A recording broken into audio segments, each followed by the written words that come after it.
Nós temos o plano diretor, nós temos o Estatuto da Cidade, nós temos o Política Nacional de Mobilidade Urbana Sustentável. Então, nós temos instrumentos adequados para o desenvolvimento de uma mobilidade efetivamente sustentável. Eu pergunto aqui aos colegas, o que realmente está faltando para que, na prática, nós tenhamos esse ideal, né? Essa mobilidade que seja sustentável? O que precisa ser feito, na opinião de cada um? Podemos começar com o Marcelo, ou o Matheus, desculpa. Essa é uma pergunta capciosa. Mas para isso temos especialistas aqui, né? Eu acho que parte também da estrutura engessada de prefeituras, de governo de estado, né? Você, para fazer uma contratação, obviamente você tem que... A Lei 8.666/93 para contratação de serviço, ela estabelece as regras, né, para isso daí, dentro dos princípios de legalidade, honestidade. Só que ela engessa muito, né, a questão de contratações de serviços. Também tem a questão da falta de financiamento de investimento do pessoal de prefeitura, de estado, para a capacitação deles. Também tem a questão do apoio para desenvolvimento desses projetos, né? Eu posso falar agora em Ribeirão Preto, eu estou vivenciando uma experiência muito boa, né? Onde existe uma grande vontade política de fazer as coisas, de mudar o panorama disso, da mobilidade urbana. Tanto é que quando a gente vai conversar com o prefeito, que é o Duarte Nogueira, lá, ele sempre ouve os técnicos, ouve todos isso aqui, e ele nunca faz uma interferência política. Então está com essa vontade política. Só que a gente esbarra na questão da estrutura engessada. Então, das questões de financiamento, poucas, isso daí. Eu acho que está mais nessa estrutura. E do outro lado, né, a questão de você, como a Magali bem ressaltou, da comunicação com o público, né? Imagina se eu chegar na Avenida São Carlos agora e dizer assim, eu vou retirar, em vez de hoje a gente tem uma faixa exclusiva de ônibus, vou tirar mais uma faixa exclusiva de ônibus porque eu vou colocar um corredor de BRT. O que é que vai acontecer na cidade? Vocês já imaginaram? A revolta que vai ser da população em relação a isso, dos usuários de automóvel? Ou então se eu decidir retirar os estacionamentos e criar áreas para pedestre? O comerciante vai invadir o paço municipal. Então, tem todas essas questões que têm que ser trabalhadas. Mas, como todos os planos, né, sempre tem a participação da sociedade civil, né? Eu acho que um plano ele tem que ser discutido, uma discussão ampla. Eu acho que talvez seja uma parte mais importante do plano, esse debate, essa discussão de ideias, essa promoção de ideias, mostrar, vai melhorar, né? Eu acho que seriam essas dois itens. Magali, você que esteve lá por 8 anos na administração de Jaú e deve ter sentido as dificuldades inerentes, o que você pode nos dizer? A pergunta, se a gente tivesse uma resposta mais objetiva, né, eu acho que nós já estaríamos utilizando. Eu penso que, primeira questão, falta vontade política, porque nós provamos que quando tem vontade política reduzimos 64% o número de mortes, ganhamos prêmio Volvo. Transformamos Jaú em índices de primeiro mundo. E pegamos uma cidade que tinha o maior índice de atropelamento do país. Tá? Sério. Então, quando tem vontade política, falta gestão, porque o cobertor é curto, todo mundo tem frio. Você tem que direcionar a ação que você vai fazer. Começa a pulverizar muito, não faz nada. Quem muito fala, pouco faz. Então, o que você quer? Você quer fazer isso. Então, o seu objetivo é esse. Quais são suas estratégias a nível de planejamento estratégico, tático, operacional? Aí, a partir daí, Marcelo, você tem equipe, você tem estrutura. Você falou de Munique. Na verdade, o exemplo de zoneamento é lá, né? O prefeito em Munique é um gestor. Ele não faz política, ele faz gestão. Então, a gente precisa ter muito cuidado com isso. Um exemplo, Eu falei rápido e acabei passando por cima de um exemplo importante. Esse trabalho que está sendo feito lá em Goiás, ele envolve os empresários. Então, os loteadores, nós estamos hoje com 20 loteamentos em fase de aprovação. Você tem noção do que é isso? Numa cidade? Então, essas pessoas envolvidas nesse processo, elas também fazem esse curso. É estratégico isso. É botar todo mundo numa mesma panela e deixar ferver. Dali, sai muita briga. Mas também se pensa muito. Se aproxima as discussões, se aproxima o privado do público. E a academia também. E quando eu falo em gestão, eu não falo só do gestor público, eu falo a gestão acadêmica. São todos os parceiros, né? Então, falta gestão por parte do empresariado, falta gestão por parte do público e falta gestão por parte das instituições de pesquisa. Nós precisamos estar alinhados com essa questão. E, para piorar a situação, o processo de judicialização política que nós estamos vivendo está piorando tudo. Porque tudo é discutido na justiça. A justiça, nós somos assim, ó, vou fazer o exemplo. Nós somos assim, ó, né? E a justiça é assim, ó. Não é assim? Né? Então, vocês entenderam. O nosso compasso está completamente diferente deles. Nós precisamos, a tecnologia está aí, está batendo aí, nós precisamos avançar. E o pessoal está aqui, ó, segurando aqui. Como é que nós vamos fazer? Eu vou infartar daqui a pouco.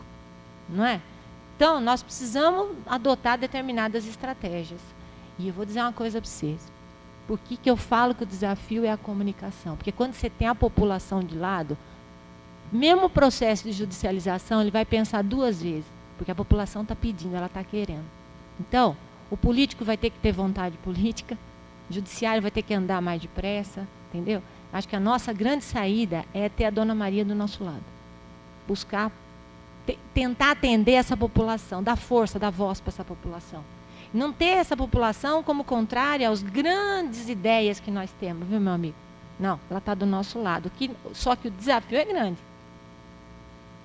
Eu penso assim.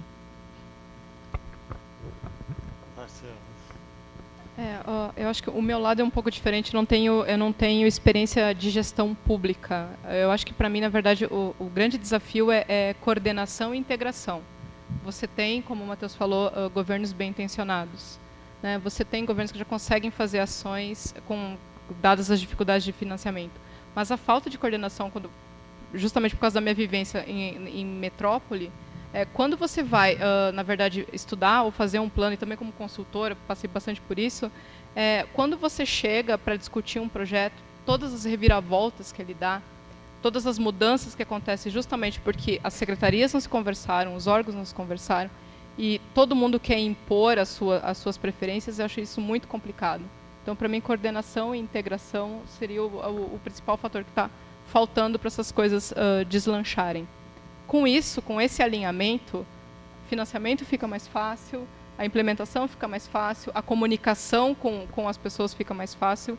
Eu acho que isso desencadeia, então, aí o processo como um todo.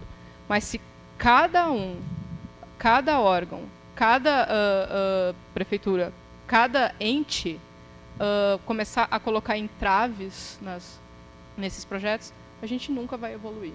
Eu acho que essa é uma questão que pelo menos, ao longo da minha carreira, eu tenho acompanhado muito isso, a dificuldade que você tem justamente tem ótimos planos, as cidades têm, por exemplo, tem o Pitu, é um ótimo plano em São Paulo.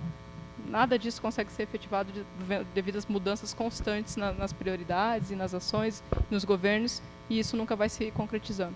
Então, na medida que houver uma coordenação, uma integração mais forte entre esses órgãos, eu acredito que esse processo comece a deslanchar.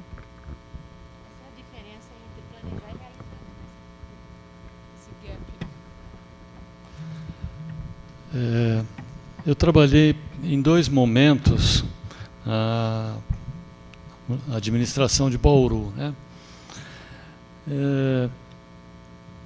O que eu pude sentir nessas 2 experiências? Hoje, nos dias atuais, parece que tudo fica muito mais claro, mas isso sempre existiu. O que acontece na administração? O prefeito é eleito, ele foi eleito com apoio de uma série de partidos, aí a hora que ele assume, ele vai montar a equipe de trabalho dele, ele que faz? Tem que ratear, né? Ele tem que fatiar os cargos da administração. Então, o secretário de planejamento muitas vezes não entende nada de planejamento, o secretário de transportes é advogado. Então, coisas desse tipo. Se percebe que dessa forma, né, fica sempre mais difícil, né, porque o prefeito tem que atender aos seus parceiros, né, então nós nunca teremos aquela equipe, né, considerada ideal para gerir uma cidade. Na primeira vez que eu tive na gestão em Bauru, na década de 70, eu me lembro que o prefeito com o qual eu trabalhei, ele era um engenheiro, era um empresário e esteve na prefeitura, né, durante 4 anos.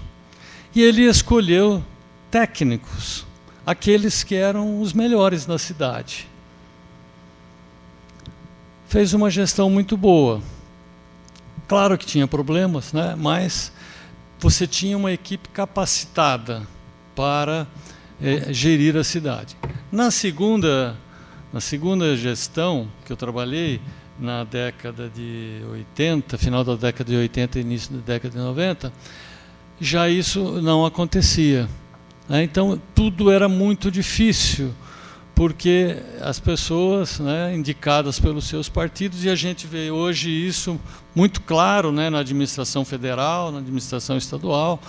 Se hoje a gente perguntar aqui para cada um de vocês, né, qual é o nome do ministro da Justiça? Todo mundo sabe? Acho que a maioria não sabe. O ministro da Saúde sabe? Não sabe. O ministro dos Transportes sabe? Não sabe. O ministro das Cidades, nós aqui que somos da área, né, não saberemos responder, quero crer.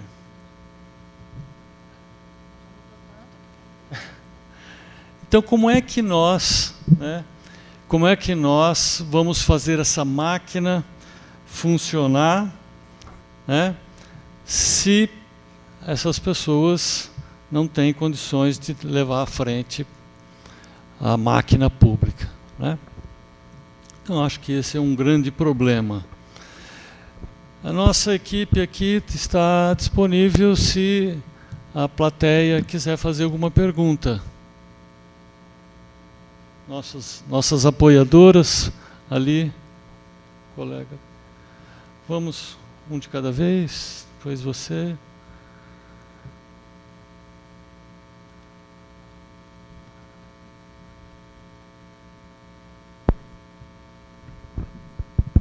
Bem sucinta a questão, por favor. Tudo bem.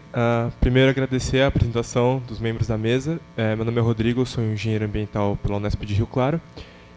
Eu sou nascido e criado em São Paulo e eu entendo muito bem tudo que a Marcela comentou sobre o transporte público lá, principalmente pelo metrô, eu uso direto.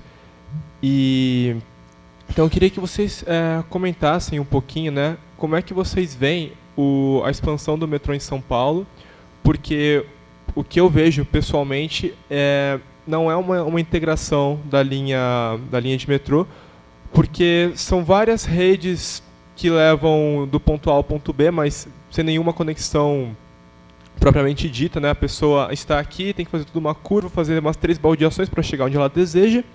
Então é uma coisa que fica muito complicada. Claro, os trens, as plataformas são de ótima qualidade, pelo menos eu acho, mas eu acho que a integração da linha não é muito eficiente. Eu também queria que vocês falassem como é que vocês enxergam as ciclofaixas que foram instaladas em São Paulo, porque eu acredito que não houve um planejamento adequado. Em alguns lugares que o prefeito simplesmente mandou pintar a ciclofaixa ali sem nenhum planejamento, sem nenhum consenso com a população. Claro, em alguns lugares foi uma coisa benéfica, mas em outros eu vejo não teve essa utilidade. Eu presenciei uma situação em que foi em frente a um colégio, a mãe queria deixar o filho na escola, mas não podia parar o carro por ser uma ciclofaixa, e ela ficou discutindo com o policial, quase saiu briga ali. Eu queria que vocês dissessem, né, como é que vocês enxergam essas tentativas de melhora? Marcela, pode responder.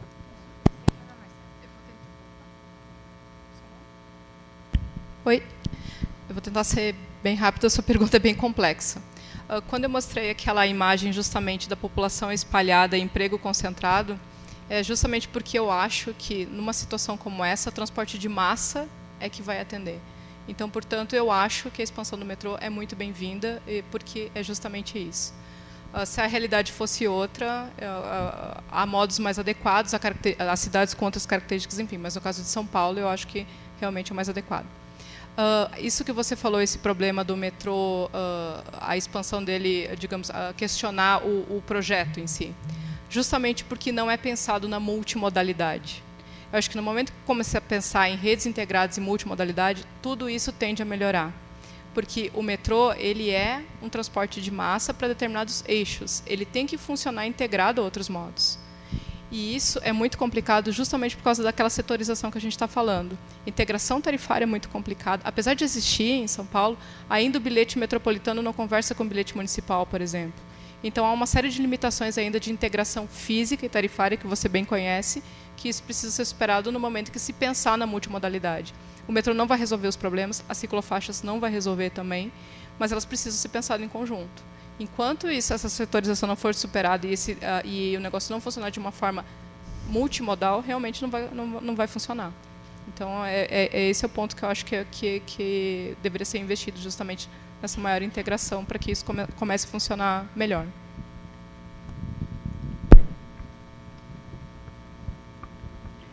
Bom dia, eu sou Karen Marins, sou professora na Escola Politécnica da USP.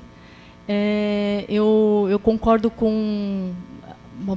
Quer dizer, tudo que vocês falaram para mim faz muito sentido, né? E tem dois pontos só que eu queria colocar uma observação e é quase que uma pergunta ao mesmo tempo. Um que até foi iniciada a colocação pela professora Magali agora no final, nos comentários, que é relativa à questão da participação privada e a movimentação do mercado imobiliário, no sentido dele ser, digamos assim, capitaneado, ele ser atraído para uma proposta mais integradora, né? Então, de que forma? Certamente, por exemplo, Marcela, lá em Munique, o sistema ele não é deficitário, né, para o privado. E existe um espaço de envolvimento do mercado imobiliário até certo ponto, acredito, não totalmente, mas até certo ponto, no sentido dele ser um aliado nesse processo de construção de um espaço mais integrado resultante dessas políticas. Então, eu dificilmente vejo, eu acredito que os instrumentos urbanísticos, as políticas urbanas, eles podem ser muito aprimorados, mas eles não serão suficientes para arcar com essa movimentação por completo. Então, um ponto é essa questão do mercado. E o outro ponto que eu não tenho visto, eu até orientei recentemente um trabalho que foi concluído nesse assunto, mas eu não tenho visto como tem sido a inserção da logística, né, o transporte de carga, na questão da integração com o uso do solo, né, que principalmente em regiões adensadas, metrópoles e também áreas que estão crescendo, como a cidade em Goiás você mencionou, geram uma série de problemáticas para o cotidiano das pessoas, né? Fila dupla, áreas de carga e descarga, problemas de superlotação em passeios públicos, problemas de travamento viário, enfim. Então, eu não sei se nesses casos que vocês têm tido algum contato, se tem entrado nessas municipalidades de alguma forma, embora esteja na Política Nacional de Mobilidade Urbana, dificilmente chega no nível do município a discussão da logística e integração com o uso do solo. Então, não sei se vocês têm visto alguma coisa nesse sentido também. Obrigada.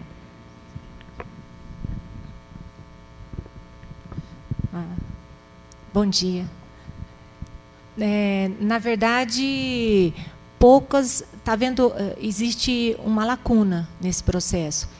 E mesmo no meio acadêmico, existe uma segregação, vamos dizer assim. Essa parte fica para o pessoal da logística e essa parte fica para o pessoal do planejamento. Eu, por acaso, trabalho com uma escola que tem um curso de logística e sou da área do planejamento. E eu entendo que, ao meu ver, né, isso faz parte do que nós chamamos de logística urbana, né? Então, Nessa cidade, especificamente, nós estamos trabalhando com esse processo de integração. O problema maior deles, entre outros, né, seria os caminhões de soja. É o maior produtor de soja do país.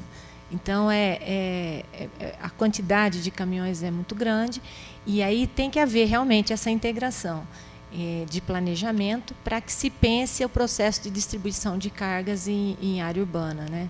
E as externalidades causadas por todo esse processo, que é acidentalidade, deterioração da infraestrutura, até mesmo nível de asfalto, padrão de pavimento que você tem que ter. Não é só a fluidez, mas o padrão de pavimento e outras coisas mais. Muito bem colocado. Parabéns aí pela sua pesquisa. Outra pergunta? Bom dia, meu nome é Alceu, eu sou graduando de Engenharia Civil da UFPR e membro do grupo de estudo de transportes.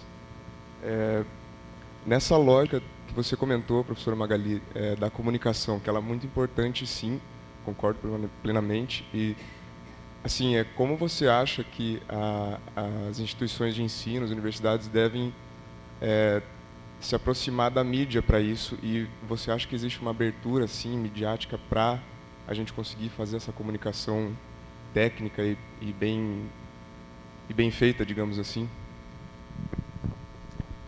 Então, você é da Federal do Paraná? Do grupo do Tiago Bastos? Ok, é um prazer.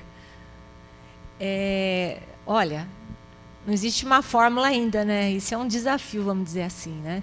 Mas as mídias, elas estão aí para serem trabalhadas. Mas eu vou dizer uma coisa que eu aprendi com o professor Mitsuru Yanase, porque eu fui buscar conhecer um pouquinho mais essa área de marketing e comunicação.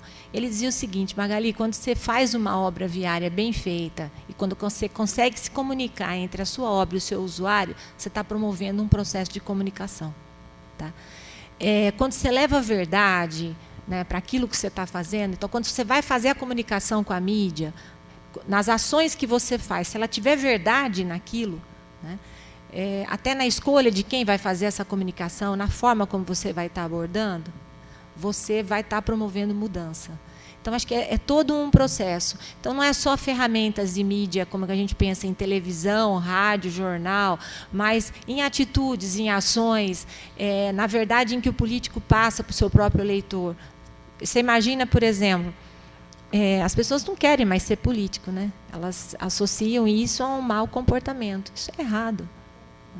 Acho que as pessoas têm que querer ser, sim, para promover mudanças e levar coisas boas para a população, né? Porque a população está carente de todo esse processo. Então, quando a gente fala em comunicação, a gente trabalha em todo esse processo. Então, desde a ação que você está fazendo, desde a postura, da forma, do seu comportamento como gestor, do uso da mídia, mas sempre levando verdade e sendo bastante objetivo nesse processo, né? Isso não é pecado.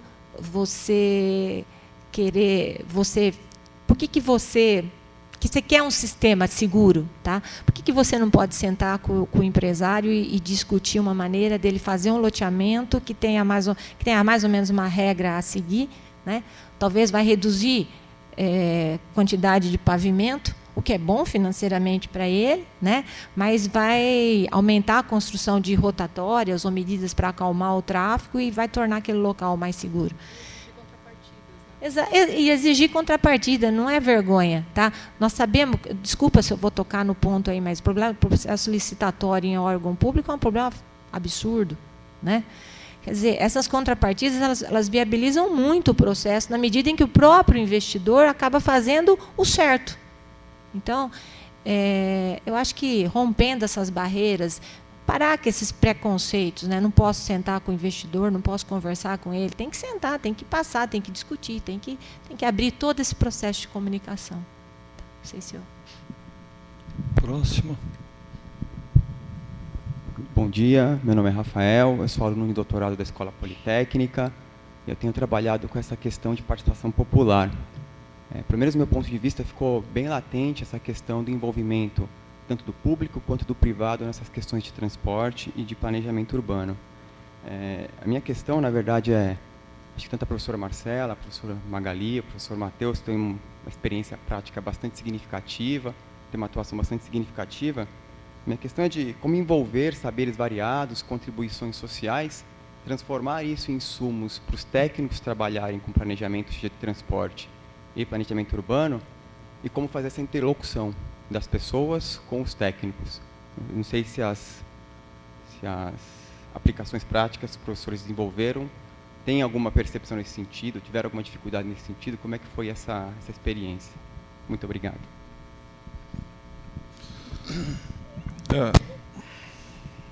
A participação da sociedade, ela, por exemplo, na elaboração dos planos, você tem as audiências públicas e as contribuições, né? Elas são depois avaliadas. Nós estamos passando por isso agora em Ribeirão Preto, do plano diretor.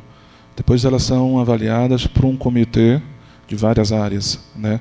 E se elas são possíveis ou não. Se são possíveis, não vai implicar e vai melhorar, é aceito, né? Se não for possíveis, a gente explica.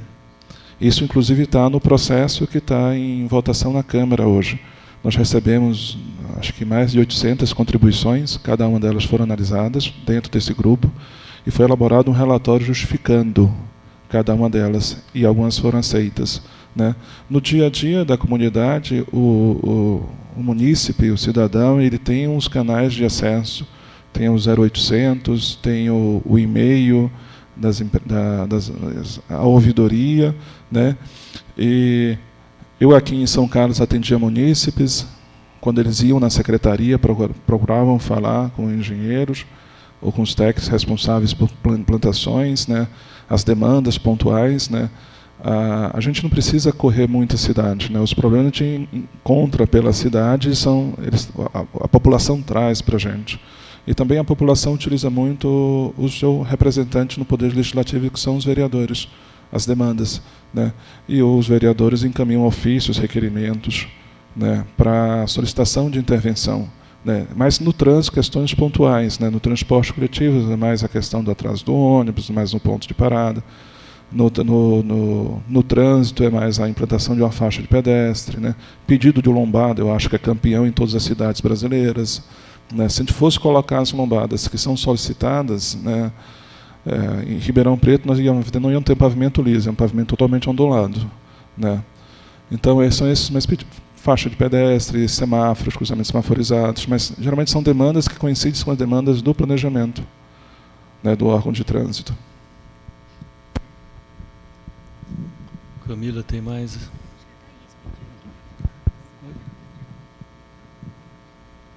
Professor Nelson, por favor. Bom dia a todos. Eu queria fazer uma pergunta, na verdade eu queria um conselho de vocês. Como lidar com fogo amigo? Vocês conhecem o fogo amigo, né? É o sujeito que mata ou que atinge o colega do próprio exército. E nós estamos vivendo em São Carlos uma situação curiosa.